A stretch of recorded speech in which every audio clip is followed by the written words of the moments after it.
1917 жылдың 5-13 желтоқсан аралығында Орынборда екінші жалпы қазақ съезі өтті. Съезде Алашорда үкіметі құрылды. Оның төрағасы болып Әлихан Бөкейханов сайланды. Осы съезде Алаш автономиясы жарияланды. Әлихан Бөкейханов бастаған топ Қазақстанды мекендейтін орыстардың еркін білмейінше автономия жариялауды кейінге қалдыра тұруды қажет деп тапты. Ал Халел Досмұхамедұлы бастаған топ автономияны дереу жариялау керек деп санады. Соңында осы екі жақ ортақ келісімге келді. Нәтижесінде Түркістан қазағын қосып алып, автономия жариялауға 1 ай уақыт берілді.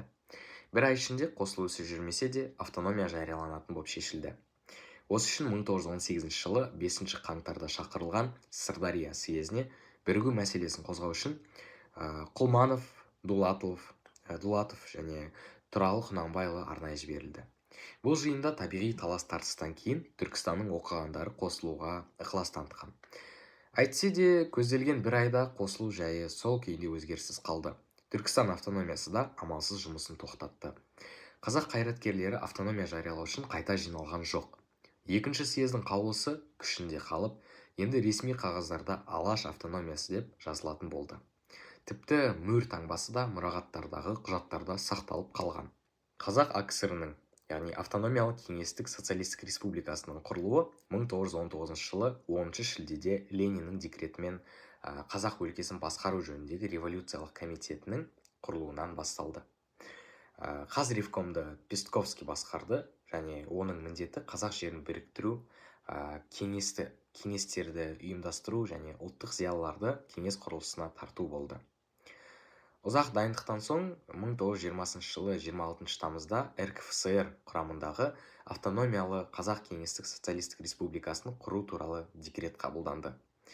Республиканың ресми құрылуы 1920 жылы 4 қазанда Орынбор қаласында өткен Қазақ АКСР кеңестерінің құрылтай съезінде бекітілді. Съезде Қазақ АКСР еңбекшілер құқықтарының декларациясы қабылданып, мемлекеттік басқару органдары мен азаматтардың құқықтары айқындалды. Қазақ АКСР орталық атқару комитетінің төрағасы болып Меңдешев, ал халық комиссарлар кеңесінің төрағасы болып Радус Зинкович тағайындалды. Алғашқыда Қазақ АКСР құрамына Ақмола, Семей, Торғай, Орал облыстары және Каспий облысы мен Астрахан губерниясының қазақтар тұратын аудандары енді. Орынбор қаласы Астана болып белгіленді 20 жылдан 24 жылға дейін.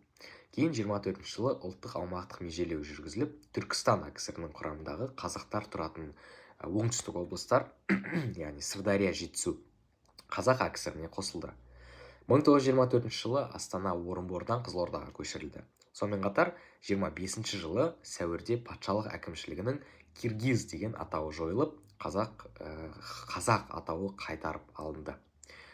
Қазақ автономиялық кеңестік социалистік республикасының жариялануы қазақ халқы үшін отаршылдыққа қарсы ғасырларға созылған күрестің нәтижесі және ұлттық қайта өрлеу жолындағы алғашқы қадам болды. Қазақ кеңестік социалистік республикасының, яғни Қазақ КСР-ның құрылуы. Қазақ АКСР-ның мәртебесін көтеру 1930 жылдардағы КСР-дағы социалистік қатынастардың орнығып, бюрократиялық орталықтандырудың күшеюі жағдайында жүзеге асты. Бұл кезеңде елде социализм жолымен ілгеріленген сайын тап күресі шиеленісе түседі деген сталиндік теория үстемдік құрып, ұлт зиялыларын жаппай жазалау шаралары жүргізілді. Қазақстанда Сәкен Сейфуллин, Бейімбет Майлин, Ілияс Жансүгіров, Ахмет Байтұрсынұлы, Міржақып Дулатұлы сияқты көрнекті тұлғалар халық жаулары ретінде қуғын сүргінге ұшырады. Сондай-ақ Қазақстанда Карлаг, Степлаг, Алжир сияқты ГУЛАГ лагерлерінің кең жүйесі құрылды. Осы саяси жағдайға қарамастан, РКФСР құрамындағы Қазақ АКСР дамыған индустриалды аграрлы республикаға айналды.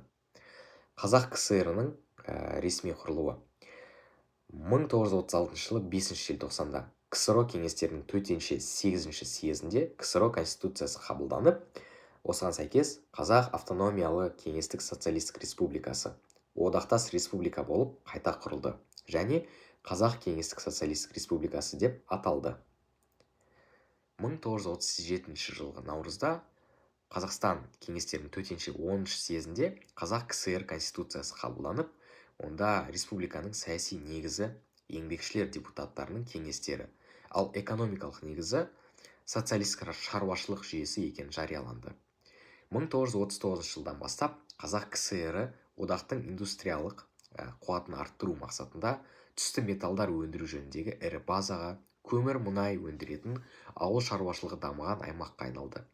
Шымкент қорғасын, Балқаш мыс қорыту, Лениногор, Зырянов полиметалл зауыттары және Ақтөбе ферроқорытпа, Жезқазған мыс балқыту комбинаттары сияқты ірі кәсіпорындар салынды немесе кеңейтілді.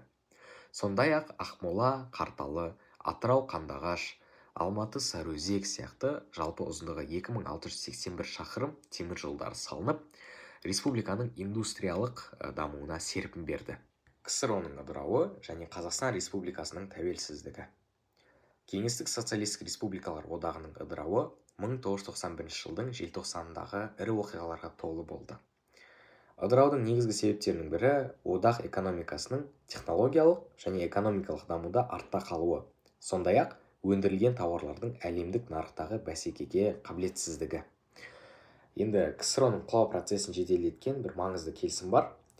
1991 жылы 8 желтоқсанда Беларусь, РКФСР және Украина басшылары Минскіде бас қосып, 1922 жылғы КСР-ны құру туралы шарттың күшін жойғанын және тәуелсіз мемлекеттер достастығын, яғни ТМД құрғанын жариялады.